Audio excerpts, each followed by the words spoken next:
Guys এটা বীরনগর নদিয়া জেলা। এই যে মেলাটা চলছে এটা চণ্ডীতলার মেলা। তো এই যে চণ্ডীতলার মেলাটা এটা বুদ্ধ পূর্ণিমা ভোর 3টের সময় পুজোটা চালু হয়। এখানে পাঠা বলি দেয়, কেউ পায়রা ছাড়ে, কেউ সুতো বাঁধে, কেউ মনের থেকে পুজো যে যেরকম মানসিক করে আর কি। তো এই যে পুজোটা এটা চাঁদ সদাগর পুজো দিয়েছিল, যে মনসা ঠাকুর তাকে যে বাহার দিয়ে পুজো দিয়েছিল চাঁদ সদাগর, সে যখন বাণিজ্যে যেত। তো এখানে চুন্নি নদী আছে, একটু দূরে চলে গেছে এখন, এটা পার ছিল। তো এখানে এসে নৌকোটা থেমে যায় বাণিজ্যে যাওয়ার সময়।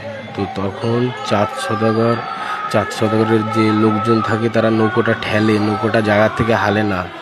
তারপরে তাকে রাত্রে স্বপ্ন দেখায় যে এখানে পুজো কর চণ্ডীমা। তো পরের দিন সে পুজো দেয় সকালে।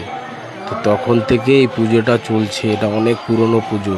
সবাই আসলে আসতে পারো, কে কে আসবে গাইজ, আমারও পুজো দেওয়া হয়ে গেছে।